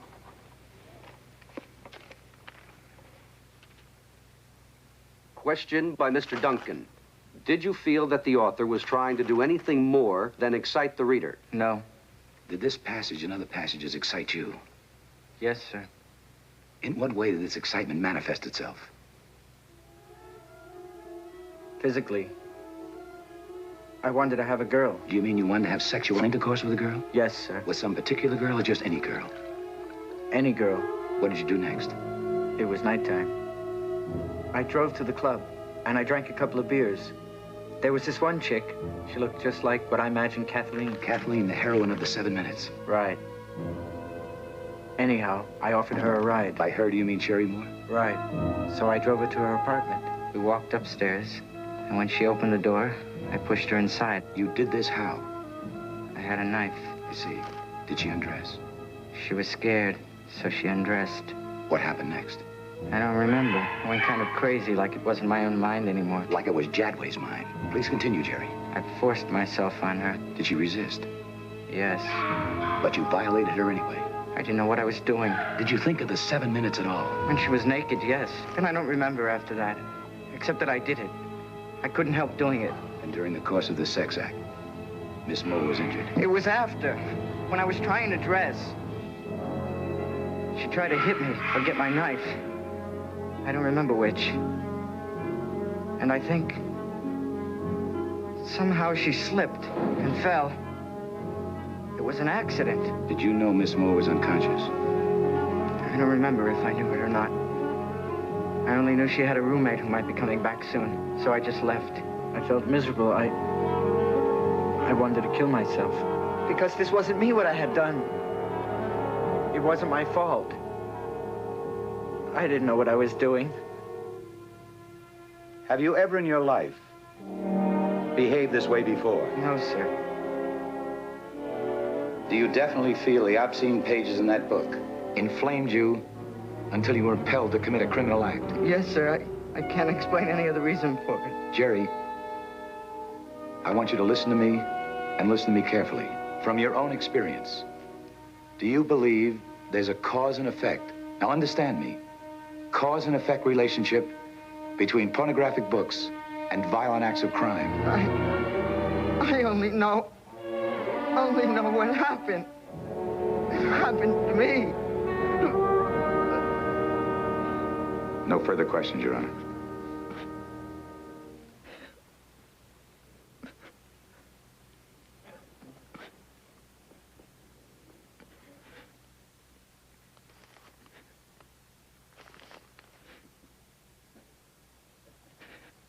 The defense has no questions, Your Honor.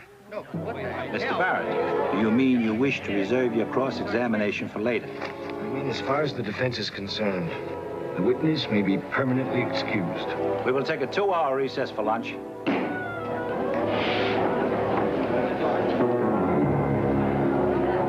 Hey, Barrett, why did you cross-examine the kid? What happened? No comment. Are you throwing in the towel, Mr. Barrett? No comment. Harry Truman once said that you can't stand the heat, get out of the kitchen. Is the heat too hot for you?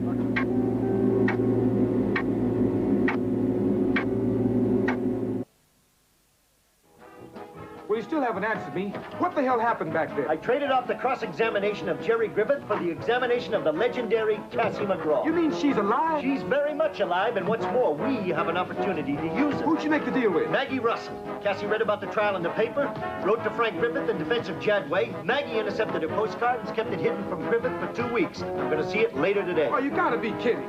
You mean you traded away Jerry for something scrawled on a postcard? Something you haven't even seen? And what if the whole trade was a con job engineered by Maggie on behalf of the Griffith family? Hey, I've got faith in Maggie. Okay, man, you keep the faith.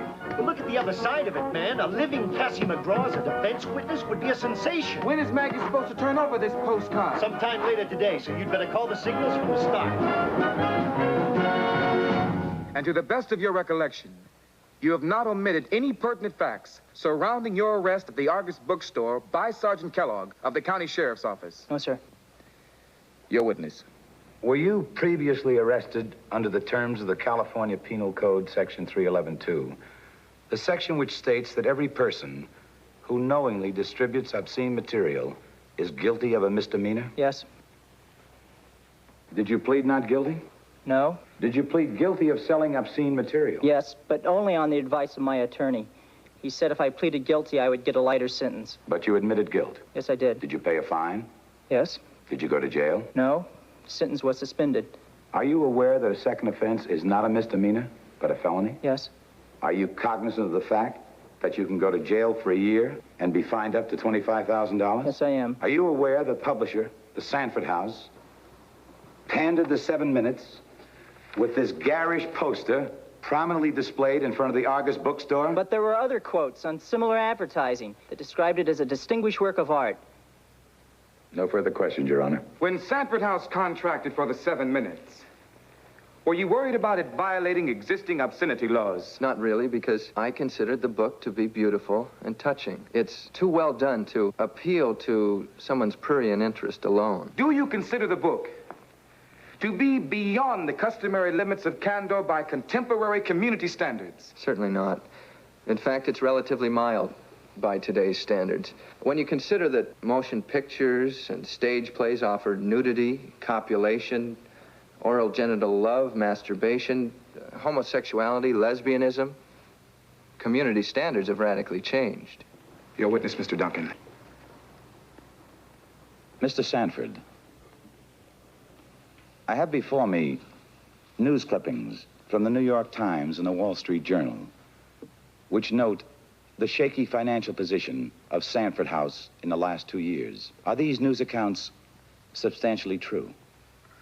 Yes. In short, since you took over Sanford House, it has not fared as well as it has in the past. It depends on what you mean by doing well.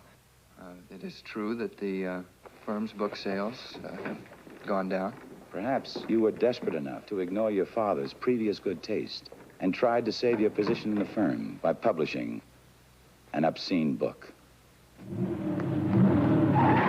What's going on? I've made a real mess of everything. Uncle Frank heard from Yerkes that we were seeing each other.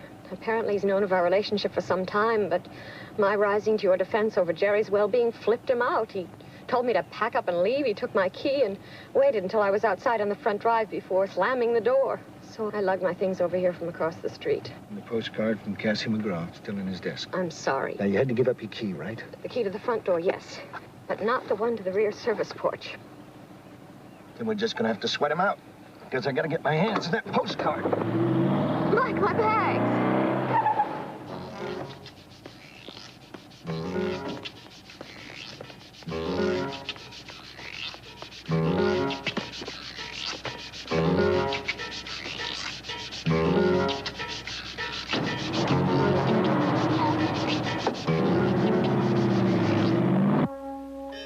What time is it? 9:15. Wait, the light went out. There's Uncle Frank coming out the door.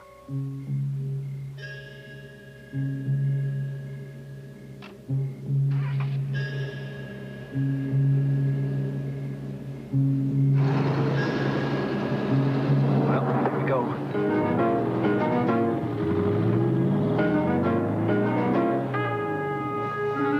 Oh, damn it.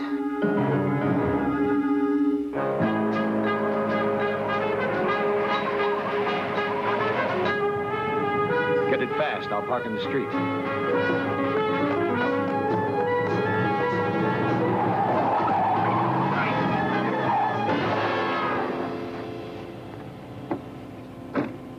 What the hell are you doing in my driveway? You could have got us both killed. Look, sir, I'm sorry. I came by to see Miss Russell. Well, Miss Russell doesn't live here anymore. Now, you get your lousy crate out of my driveway. Ought to put guys like you away. You son of a bitch. What the hell are you doing here? Spying on me and my son? Come on, get out of the car and say something, you bastard. You're not in court now. Oh, I'd really like to clobber you. But you're not suckering me into that. Now, you get your ass out of here. If you're still snooping around after I've parked my car, I'm gonna kick the living hell out of you. Then I'll turn you over to the cops for prowling. How does that grab you?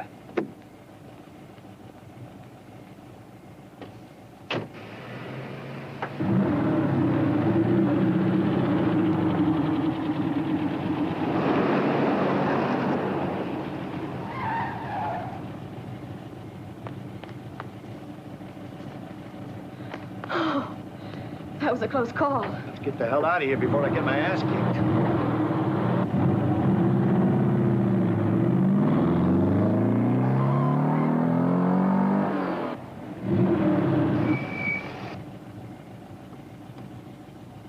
Well?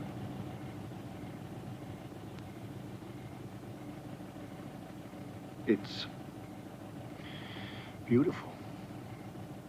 If Cassie McGraw backs up in court what she says in this postcard, the defense finally has a star witness. Now, where can I take you before I catch the next plane to Chicago? I was hoping you'd take me home. Home? With you?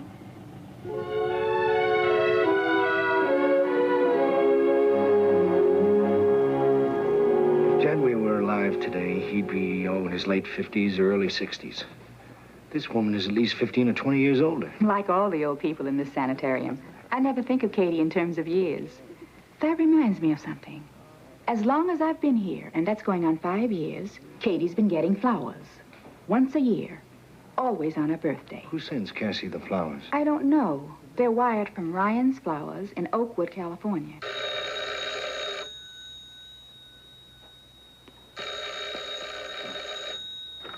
Hello. Hi, Maggie. Mike, I was praying it would be you. Have you heard? I mean about Sherry Moore. She died in her sleep. Yeah. I just finished reading the story. Are things any better in Chicago? It couldn't be worse. Cassie McGraw will never speak on the witness stand. The poor woman's senile. What a lousy break. She has moments when she's lucid, like when she wrote the postcard. But today wasn't one of them. I'm awfully sorry, Mike. All that trouble for nothing. Well, Chicago may not be a total loss. How do you mean? She receives roses every year on her birthday. A standing order from Ryan's Flowers. I called Clay. He's going to check on it first thing tomorrow. Mike, I might be able to help you. When I was working as Frank Griffith's secretary, we dealt exclusively with that florist. So? Why don't you let me get in touch with him? I'd love to help.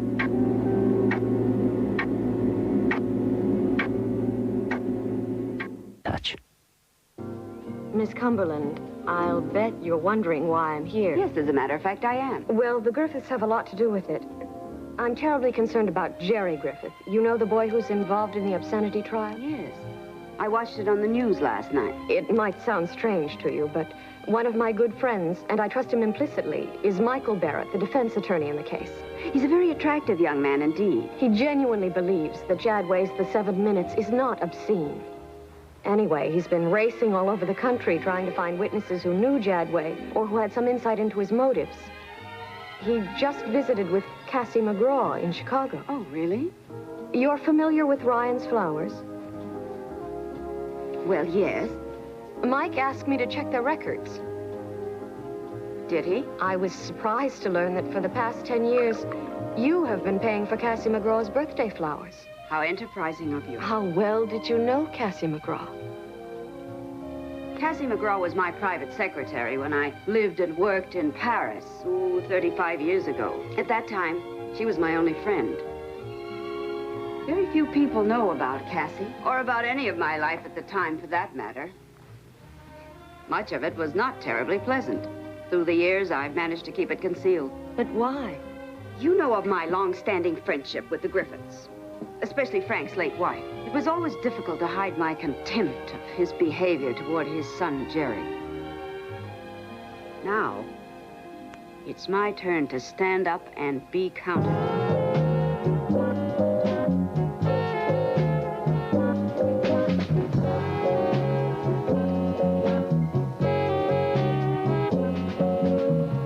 Thank you, baby doll. It's in the bag. We don't even need the chippies croaking. Elmo can't buy that newspaper and the TV exposure. It also opens up a whole new can of peas. We now have a case of murder one as well. We can anticipate a probability factor of at least 90% for conviction. Whose? Jerry's? I think the Griffith name has been muckraked enough. Oh, relax, Frank. It's not your boy that's on trial. It's that obscene book together with that Ben Fremont, that purveyor of filth. The slut's death is just icing on the cake. Frankly, I am more than a little bit concerned at the turn of events.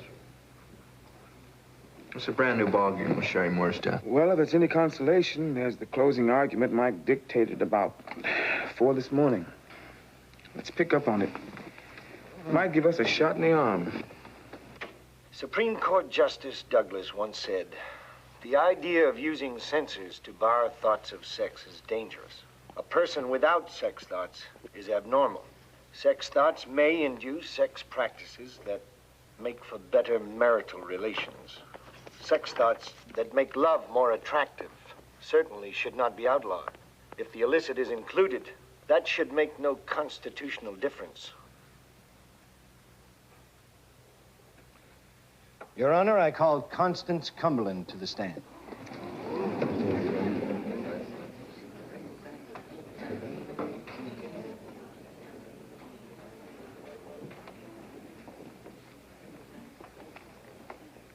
Please raise your right hand. You solemnly swear to tell the truth and nothing but the truth, so help you God? I do. State your name for the record. Constance Cumberland. Please be seated.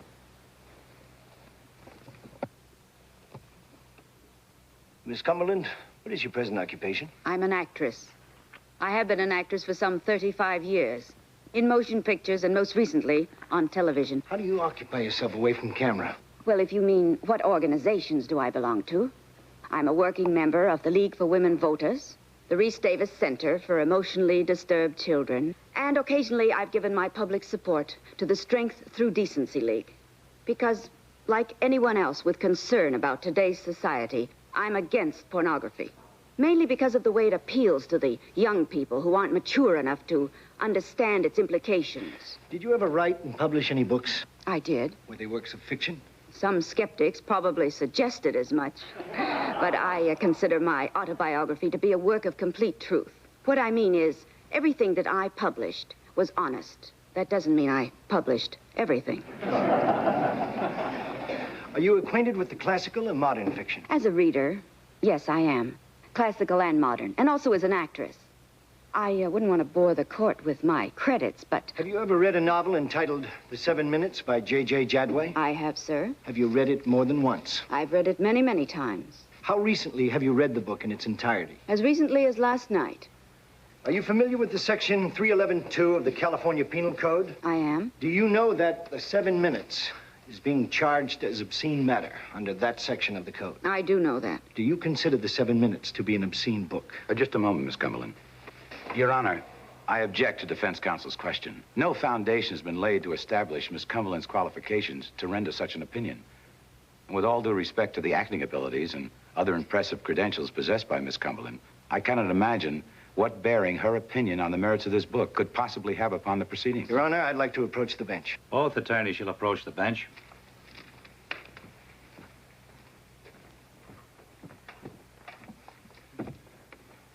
Mr. Barrett, I'm deeply concerned with your present examination of Miss Cumberland. It appears you're seeking to elicit from this witness an opinion which she is not entitled to give. Mr. Duncan has properly interposed an objection which I mean to sustain. Your Honor, if I may interrupt for just a moment. I assure you that Miss Cumberland's testimony is critical to the defense case. Your Honor, I feel the defense counsel is testing the court's patience. Let him who is without sin cast the first stone. Don't you come on, gentlemen, will you restrain yourselves from this bickering? Now, Mr. Barrett, I have the greatest admiration for Miss Cumberland as an actress, but I fail to see what credentials she possesses which enables her to render an opinion concerning the 7 minutes, unless, for example, she is a qualified literary expert, and apparently she is not. because you have not qualified her as such. Therefore, she cannot give an expert opinion. Your Honor, it is very... Just a moment, Mr. Duncan. I want to hear from the defense. I represent to you as an officer of the court that you will find this testimony to be extremely relevant and material. Let him make an offer of proof as to the nature of the so-called material. Do you have an offer of proof to make? Your Honor, if I am forced to make an offer of proof at this time, the court is requiring me to disclose my defense to the prosecution in violation of my client's constitutional rights.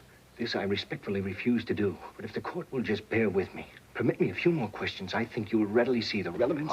All right, but I'm warning you, Mr. Barrett. If the testimony, in fact, is inadmissible or highly prejudicial to the prosecution, I will take strong measures to deal with this. Your Honor, may I be Not heard? at this time, Mr. Duncan. If the evidence is not relevant and material, you may move to strike the testimony at the appropriate time. Now, let's proceed.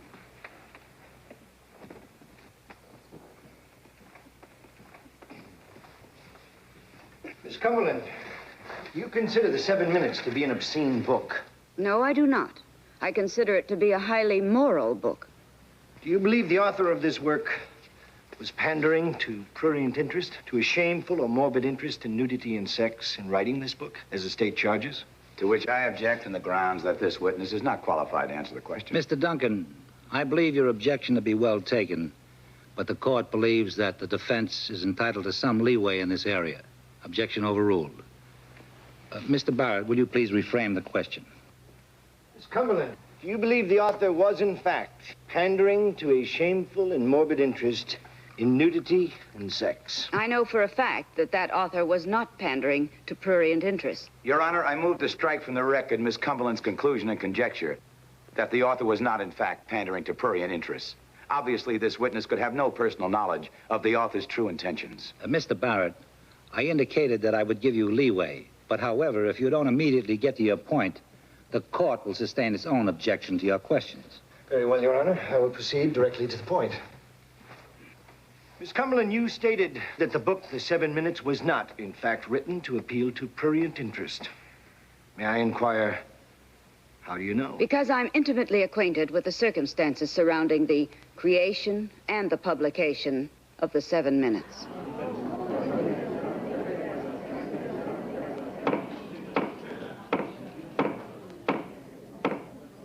Miss Cumberland, will you explain to the jurors in the court how you came by this intimate knowledge? Gladly. No person alive was closer or better acquainted with J.J. Jadway than I am. Miss Cumberland, are you implying that you were present in Paris when J.J. Jadway wrote The 7 Minutes? I'm saying that I was in Paris when the book was written. Do you know the author's motivations for writing it? To which I object. The question calls for conclusion and speculation. In that Miss Cumberland could not possibly have any personal knowledge of the author's true motivations for writing The 7 Minutes. Mr. Duncan, we are going to get on with this matter if it's the last thing we do. You will recall the court asked Miss Cumberland to explain to the jury how she has intimate knowledge of the circumstances under which The 7 Minutes was written. Now, the court will not tolerate any more interference of Mr. Barrett's questioning along these lines. Objection overruled. Mr. Barrett, will you proceed and ask another question? Thank you, Your Honor. Miss Cumberland, you're familiar with the testimony presented by the prosecution. Does this first-hand knowledge which you possess confirm or contradict the testimony given in this courtroom by the people's witnesses? My information about the real Jadway and the real purpose in writing and publishing this book completely and entirely contradicts the evidence so far presented in this court. Well, you do understand that the previous witnesses were sworn, gave their testimony under oath, and risked facing a charge of perjury if they lied. They did not lie. They simply did not tell the truth, merely because they were ignorant of the truth. Let me explain. Everything heard in this courtroom until now about J.J. Jadway, and I am completely fluent with all of the testimony, has been the purest fiction. And this fiction was deliberately planned and perpetrated by the author for reasons involving the author's private life. Let me go directly to the salient point at hand. You indicated in earlier testimony that you had published your own autobiography, which was a bestseller, as I recall. Have you ever written or published any other books? Yes, I have. How many other books? One book. Was that book published under the name of Constance Cumberland? No, it was not. It was published under a pseudonym. Can you tell the court the title of that book and the pseudonym under which you wrote it? The book was The 7 Minutes by J.J. Jadway. I am J.J. Jadway. Order in the court. Order in the court. Miss Cumberland, the court has already heard the 7 minutes read aloud. So we might more clearly determine the significance of what we have already heard. Would you mind telling us the themes and the symbols that you attempted to convey in writing the book? May I have a glass of water, please?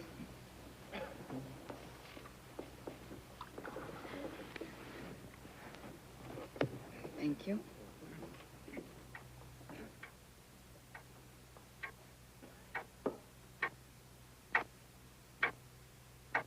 The 7 minutes is composed of 7 chapters, each chapter representing 1 minute in the mind of this young woman, Kathleen, who is lying on a bed having sexual intercourse with an unnamed, unseen man.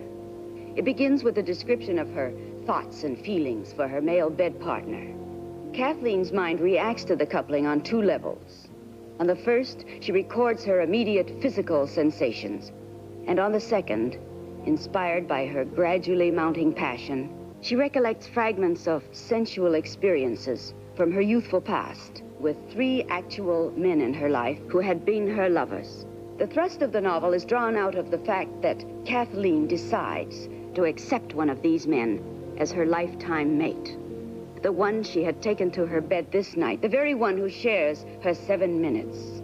Not until the last page, while she is gasping her love for him in the final throes of her passion, does she call out and reveal the name of the one she has chosen. You see, through her vast sexual experience, she has managed to liberate a sensitive but potentially impotent man, the man she honestly loved. In writing the 7 minutes, I finally found freedom myself, just as I had hoped I might liberate others from fear and guilt and shame. Do you know of any other readers for which it has performed this service? The words in the 7 minutes freed a young man only today and enabled him to confide to me the truth about himself, a truth he has told no other person until now. Jerry Griffith was not driven to commit rape by reading this book. He did not try to violate Sherry Moore against her will. He tried, but at Sherry's own invitation, but he failed then, as he had always failed before, and as he would fail today. Because you see, Jerry Griffith was then, was before, and even today, is still sexually impotent. He is incapable of attaining an erection. Miss Cumberland, did the verdict for acquittal surprise you? What surprised me more was the very fact that I was able to reveal myself in court. There was testimony about your supposed suicide. You look pretty good to me right now, so obviously you're alive and kicking. Did you ever really try to kill yourself? Well, that whole incredible story was arranged by a poet friend of mine, a loyal and dear friend named Sean O'Flanagan.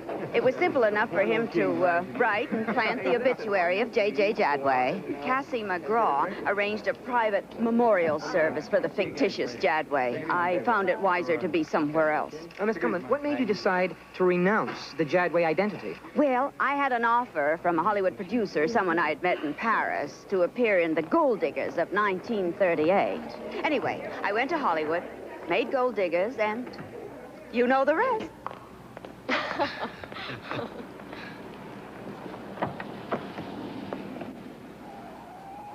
Be nice. You won? I'll be right back. Oh, Mr. Barrett, I don't know if you heard me with all the noise after the verdict, but I did congratulate you. I appreciate that, sir. You won the preliminary. You got the 7 minutes off the hook. But the main event is still murder 1, and I intend to prosecute Perkins to the full limit of the law. Jerry Griffith has a debt as well. As an accomplice, he shares the responsibility for the crime. He won't run from that. When he has his day in court, I'll be standing right next to him. You proved that one of my witnesses perjured himself and that another one unwittingly lied. But you didn't prove, at least not to me, that this filthy book belongs in a decent household. And Jadway or Cumberland, I still believe the 7 minutes is obscene and harmful and should have been found guilty. And as for the author of that perverted book, Constance Cumberland stands as a black stain in our society. Well, you're entitled to your opinion. Barrett, such books are dangerous and should not be published because they can hurt immature, disturbed adults. Even worse, They can overstimulate a child before he's ready to accept his sex thoughts as natural and drive him into damaging sexual fantasies. In other words, Mr. Duncan, you feel that all literature and all ideas should be aimed at satisfying the 12-year-old reader. You're a pitiful hypocrite and a political opportunist to boot. You spout your clever rhetoric about God, mother, and country, and yet you connive and scheme without regard to anyone but yourself. It amazes me that an intelligent man cannot direct his energies and resources into what is good for the community he's supposed to protect. But instead spends his time racing off to court seeking a ban on those things he arbitrarily feels is bad for us. You've got your goddamn nerve. You win one lousy case, you think you're Epley Bailey. Let me tell you one thing. As long as there are books like The 7 Minutes or anything else I feel jeopardizes the moral fiber of this community, I'll keep fighting them. Fair warning. But as long as you keep strong-arming yourself ahead, I'll be fighting you. Maggie, if you knew all along about Jerry's sexual problem, if you knew he was incapable of rape, why the hell didn't you say something? Because I wasn't all that certain that he was impotent on the night of the so-called rape. Where did Jerry and Miss Cumberland finally get together? At your house. Yesterday morning, while you were still in Chicago.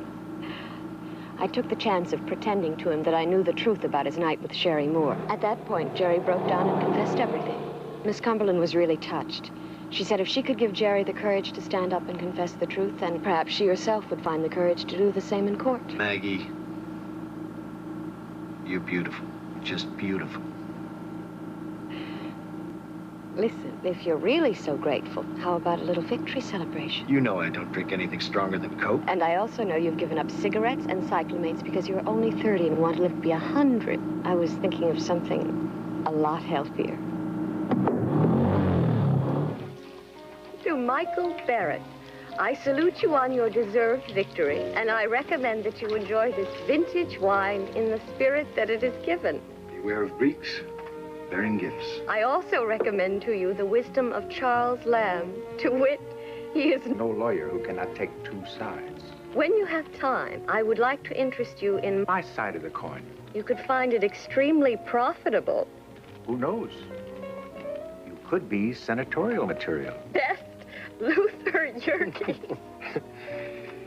Luther Yerke.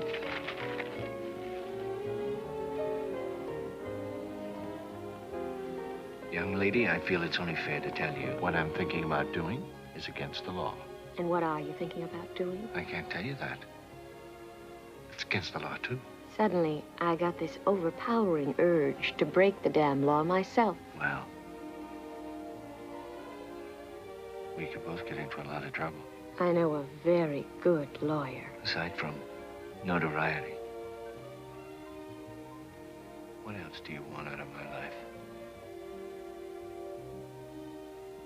Would you believe the next 7 minutes?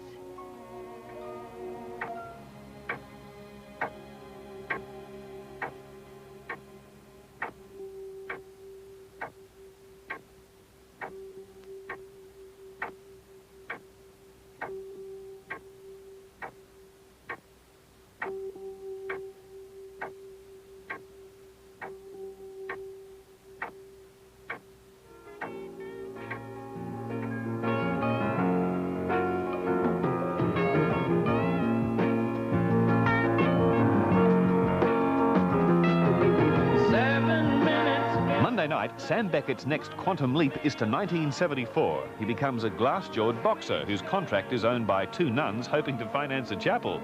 Sam has a second chance to make things happen as planned. Quantum Leap is great entertainment Monday night at 8:30 on 10. But right now, stay with us for Eisenhower and Lutz.